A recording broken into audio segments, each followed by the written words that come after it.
listen to me. I'm gonna get off the phone right now, and I am going to let you professionals look at the situation and come back to me with a solution.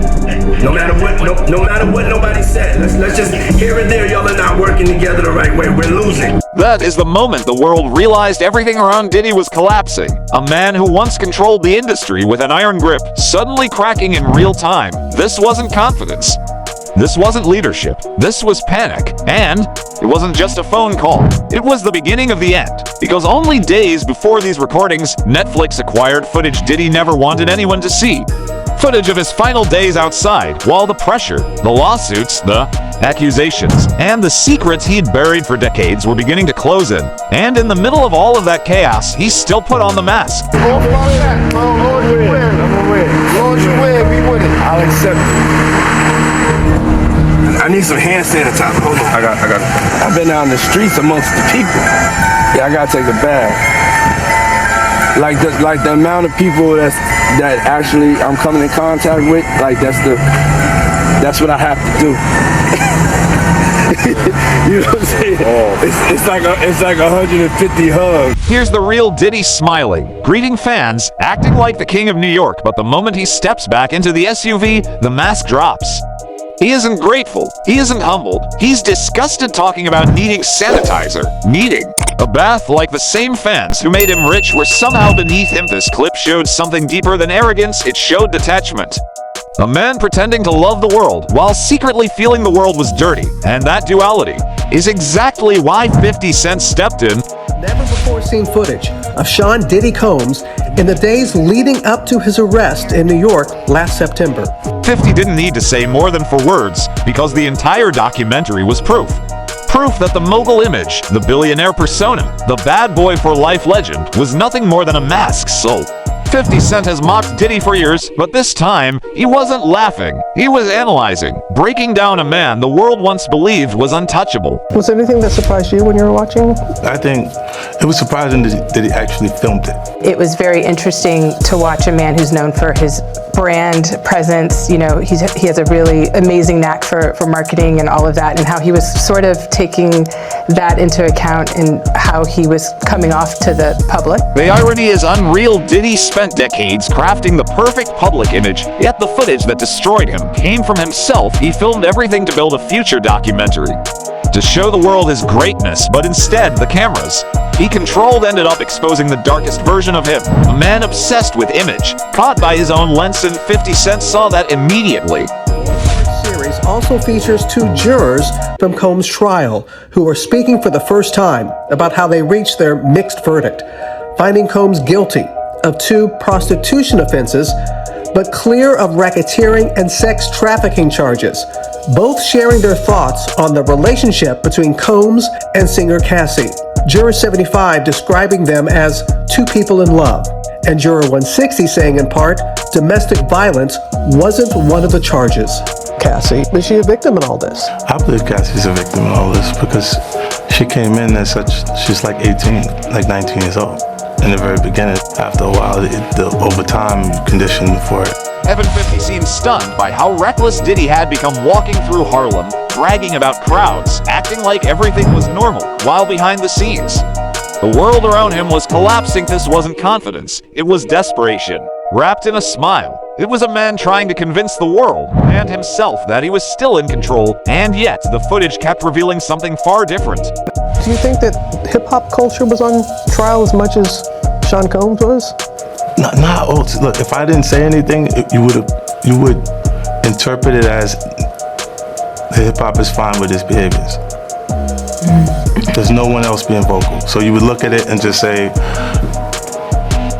because that mind your business, or let me not say nothing about nothing, or those things, it would allow the entire culture to register as if they're for that. When 50 watched these scenes, he didn't see a superstar. He saw a man spiraling, a man who knew the lawsuits, the testimonies, the victims, the witnesses were closing in from every direction. Every step Diddy took, every word he said, every fake smile he forced looked like someone trying to outrun consequences he knew were coming, and 50 wasn't the only one who saw it. The audience did too, Netflix did too, the entire industry did. One thing everybody in hip-hop agrees on, you never want problems with 50 Cent. Curtis Jackson is proving once again that his level of petty is legendary. If you're not dropping a full documentary on your enemy's downfall, you're not. Even hating Correct Life for 20 years, 50 has been stacking evidence on Diddy quietly, patiently, like a man waiting for the perfect strike, and now? That moment finally landed. 50's new documentary on Diddy just dropped, and the craziest part is how he managed to secure footage from Diddy's final days as a free man. This is the kind of revenge 50 has been warming up for since the mixtape era, and he's enjoying every second of it. Meanwhile, Diddy is behind bars losing his mind, yelling at his legal team while they rush out statements calling the documentary illegal and begging Netflix to take it down. But 50, he's chilling, laughing, cashing Netflix checks. Love him or hate him, nobody flips a beef into a business move better than 50 Cent. What do you think he's going to feel? Like, wow, this is amazing. I think he's gonna say this is the best documentary I've seen in a long time. Because you'll see people saying that. He may feel a different way about pieces and bits of it, but he knows the truth. By this moment in the documentary, one thing became clear: Diddy wasn't preparing for a comeback, he was preparing for collapse. His team was scattered, his reputation shot, his allies silent, his rivals circle. The new Diddy documentary didn't just expose hidden footage, it revealed layers of a man who had been building darkness around himself for decades. One of the earliest signs came from the opening scene, where Diddy wore an unusual chain with a triangular pendant marked by a strange symbol in the center. This symbol, known as the triquetra, has long been recognized in occult circles as a protection emblem. The way Diddy clutched it, squeezing it tightly as if it were shielding him from something unseen, hinted at just how deeply he was involved in forces far outside the music world. The documentary made it clear, the influence guiding Diddy's worst actions wasn't just ego, power, or fame. Something far darker seemed to be driving him. Another disturbing moment resurfaced from Diddy's early career: the infamous charity basketball game that turned into tragedy. The documentary revealed how the event, heavily overhyped and poorly managed, spiraled into chaos as crowds surged far past capacity with barely any staff or security to control the situation. Panic broke out, and multiple innocent fans were crushed to death. Yet even after the tragedy, Diddy refused accountability. The documentary highlighted how he shifted blame, avoided responsibility, and focused only on protecting his own image when forming Bad Boy Records shortly afterward. He even placed the company under his mother's and best friend's names, not as a gesture of love, but as a legal shield. It was a move designed to prevent families of the victims from having any path to sue him. The tragedy didn't change him. It exposed who he had always been from the very beginning. Long before the mansions, the awards, or the celebrity parties, Diddy operated like a man obsessed with self-preservation. His reputation came first, his money came first, his power came first, and every decision he made, whether in business, relationships, or public image, reflected that cold, calculated mindset. Documentary didn't just paint Diddy as a mogul who made mistakes, it portrayed a man who had been building a pattern of manipulation, exploitation, and destruction since day one. A man who, long before the cameras and court cases, was already becoming the monster the world now sees clearly. When people asked 50 Cent whether this documentary was just him unloading an old grudge against Diddy, he brushed it off immediately. He said the real goal was to show the world one thing: that hip-hop does not stand behind Diddy's behavior. And in the process, he sent a direct shot at every industry name, staying silent while all of this unfolds. When a reporter asked, "Do you think hip-hop culture was on trial as much as Sean Combs was?" 50 didn't even hesitate. He said if he didn't speak up, the world would assume the culture was okay with everything Diddy has done. Think that hip-hop culture was on trial as much as Sean Combs was? Look, if I didn't say anything, you would interpret it as the hip-hop is fine with his behaviors. There's no one else being vocal. So you would look at it and just say, because that mind your business, or let me not say nothing about nothing, or those things, it would allow the entire culture to register as if they're for that. The silence, the mind your business attitude, the industry pretending nothing happened, all of it makes it look like hip-hop cosins that kind of behavior. And the truth is, 50 isn't wrong. He's not exposing Diddy. Diddy exposed himself in court. The documentary doesn't reveal anything worse than what the world already heard during the trial. Diddy's been sentenced. This doc changes nothing about his reality. What 50 is exposing is the industry's selective silence. 50's whole point is simple: if everyone stays quiet, The public assumes hip-hop is perfectly fine with predatory behavior. And say what you want about 50, that he's petty, vindictive, childish. At least he's never had a weird saw case, and he's never been caught talking to underage girls. Meanwhile, many of the rappers and moguls who stayed beside Diddy for decades are quiet now, because most of them are compromised in their own ways. 50 keeps saying it's not personal. But anyone who knows him knows it's always personal. He treats grudges like vintage wine. The longer they age, the stronger they hit. Once you're on his bad side, there's no returning. So yes, it's personal for 50, but he still deserves credit for being one of the only industry figures who publicly called out Diddy long before it became fashionable to do so. Is he gloating now? Absolutely. But can you blame him? Years ago, when he exposed Diddy's strange behavior, talking about taking men shopping, people laughed and said he was obsessed. But a lot of what he said turned out to be true, so now he's enjoying the moment. And when he was asked how Diddy would react to the documentary, 50 already knew the meltdown was coming. He didn't have to wait long either. According to CNN, Diddy's lawyers immediately sent a cease and desist demanding Netflix remove the series, claiming it used stolen footage. Diddy's spokesperson Judah Engelmayer, who, by the way, also represented Harvey Weinstein, told CNN that Diddy had been filming himself for decades for a personal documentary, and this footage was never meant for public release. Netflix fired back instantly, saying their director obtained everything legally, but Diddy's team is furious. In their cease and desist letter, they warned Netflix that Diddy won't hesitate to take legal action and criticize the platform for working with 50 Cent, someone with a long-standing vendetta. Vendetta or not, 50 is enjoying every second of this. He's still trolling Diddy across Instagram. He even posted a clip from Good Morning America with the caption, "What feud? I put 2 of his kids in my shows. I just didn't like he called me fruity."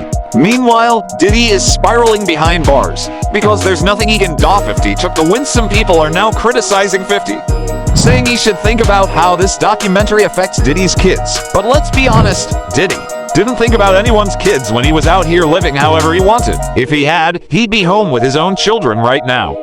But the documentary didn't stop at exposing Diddy's rise or the lives he destroyed along the way. The next segment shifted into the part that sent shockwaves through the entire industry. The part about Tupac's shocker. Just last year, the world watched as Keffe D was finally arrested for his alleged role in Tupac's murder, something he had openly talked about for years. In the documentary, investigators played a never-before-heard police interrogation where Keffe D confirms one of hip-hop's darkest rumors. Or when you talk to him about Tupac? It was really about both of them. Either one. It was Tupac and Suge. Lane starts.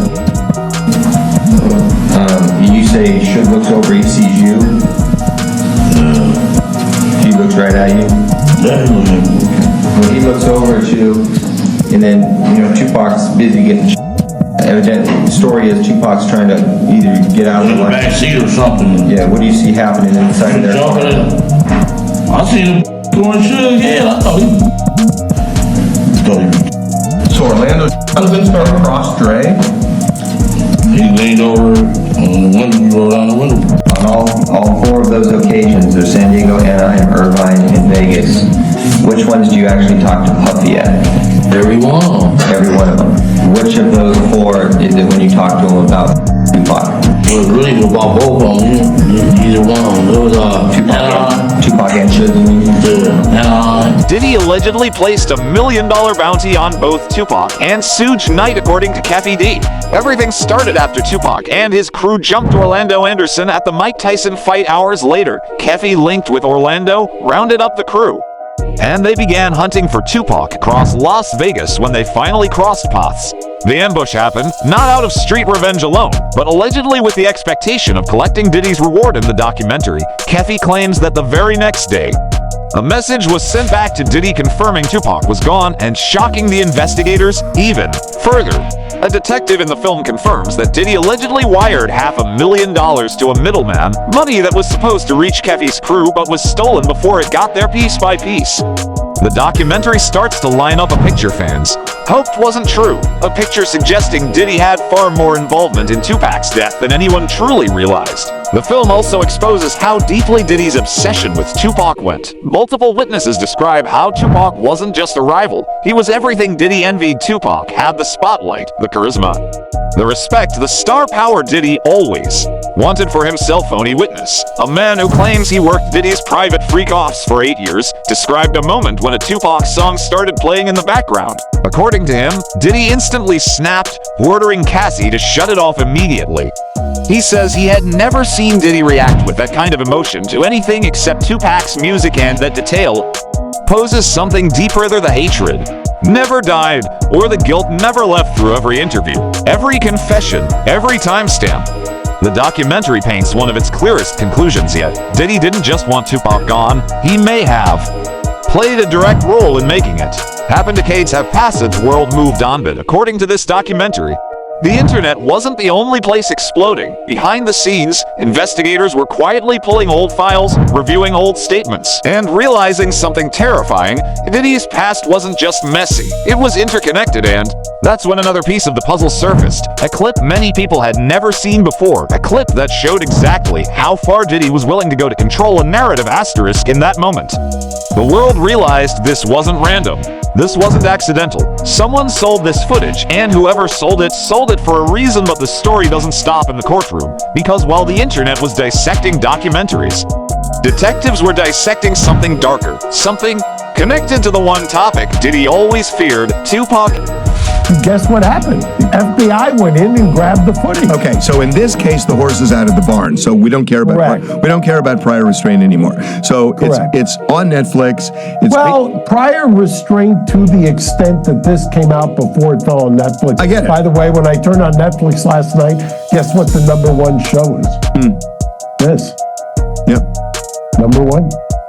And by the way, 50 is trolling like nobody I've ever seen. I mean, you watched the Robin Roberts interview. I don't think Branson got that, but he is trolling Diddy. And you know, the cross currents here are something, because there are witnesses who have connections to 50, and there are purported and there's really a undercurrent here, Harvey, that I'm surprised you haven't identified yet. Even people once close to Diddy, people who defended him for years, were now pointing out something darker: how everything around Diddy, every deal, every relationship, every conflict always ended with someone else suffering the consequences. And when all these angles, legal, street, and personal, began lining up perfectly, investigators realized something chilling. This wasn't coincidence, this was a pattern. What are you losing? But the key words that he said that were so important were, we need to be able to be speaking to the potential jurors. He said, you might only be the guy that watches CNN, but there's 9 billion people in the world, and 7 billion of them are on Instagram or TikTok. We need to have control of that. He said we need to know how these potential jurors are thinking. That's what he said. So what does that mean? He hadn't even been arrested yet. He hadn't even been taken into custody yet. Williams hadn't come forward yet with a list of the charges that they were charging him with and what they were taking him to trial for. That didn't happen until December.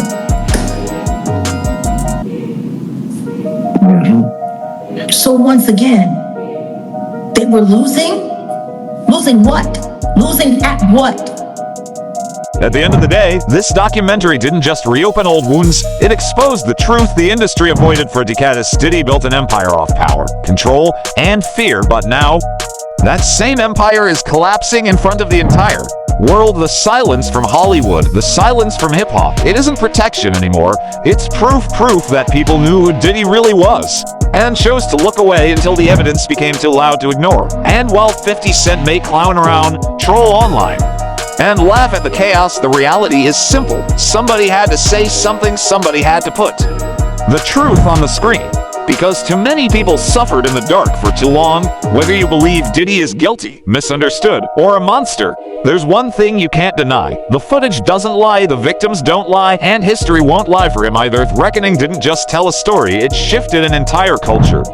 And now the world is watching to see what happens next, because this isn't the end of Diddy's downfall. This is only chapter 1. If you want more updates as this story keeps unfolding, like the video, subscribe to the channel, and turn on that bell, because trust me, the next chapter going to be even darker and you don't want to miss what comes next.